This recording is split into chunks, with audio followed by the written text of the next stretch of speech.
2.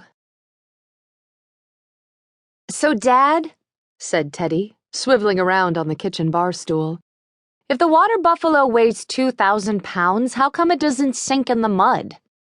Fletcher Wyndham glanced at the show his son was watching, an unlikely choice for a 10-year-old kid, but Teddy had taken a shine to the key ingredient. Most people in Switchback, Vermont, tuned into the cooking show, not because of the chef or the hot blonde co-host. No, the reason was behind the scenes. A quick blip in the credits that rolled while the slightly annoying theme song played.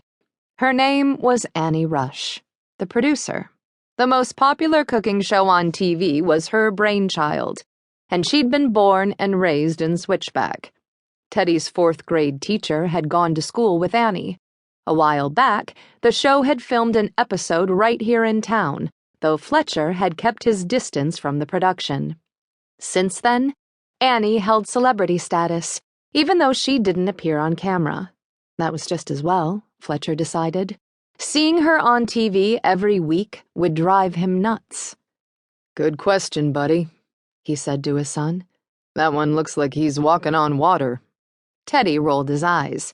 "It's not a guy buffalo, it's a girl buffalo. They make mozzarella cheese from the milk." "Then why not call it a milk buffalo?" "'Cause it lives in the water. Duh." "Amazing what you can learn from watching TV." "Yeah, you should let me watch more." "Dream on," said Fletcher. "Mom lets me watch as much as I want." And there it was. Evidence that Teddy had officially joined a club no kid wanted to belong to. Confused kids of divorced parents. Looking around the chaos of the house they'd just moved into, Fletcher pondered an oft-asked question. What the hell happened to my life? He was able to precisely locate the turning point. A single night of too much beer and too little judgment had set him on a path that had changed every plan he'd ever made.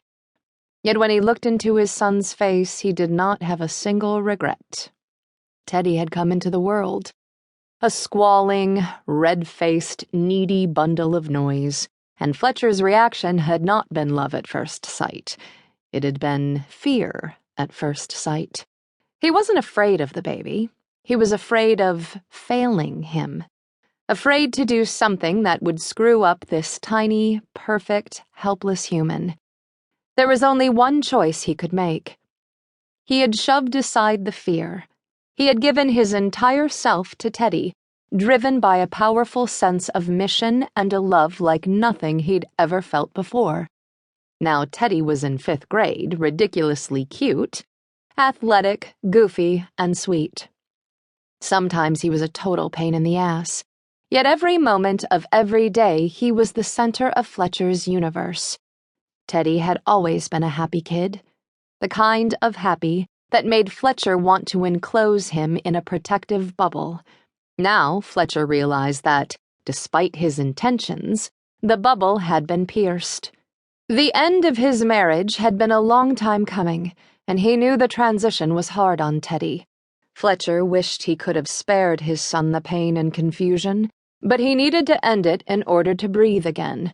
He only hoped that one day Teddy would understand.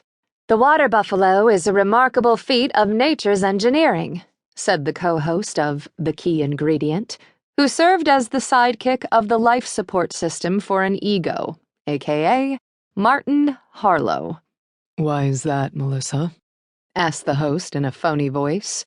She gestured at the sad-looking buffalo standing in a small pen against a none-too-subtle computer-generated swamp. "Well, the animal's wide hooves allow her to walk on extremely soft surfaces without sinking." The host stroked his chin. "Good point. You know, when I was a kid, I thought I had a 50% chance of drowning in quicksand because it happened so much in the movies." The blonde laughed and shook back her hair. "We're glad you didn't." Fletcher winced. "Hey, buddy. Give me a hand with the unpacking, will you?"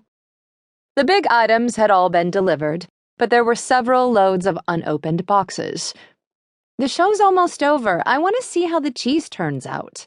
"The suspense must be killing you," said Fletcher. "Hey, you know what they make with the mozzarella cheese?"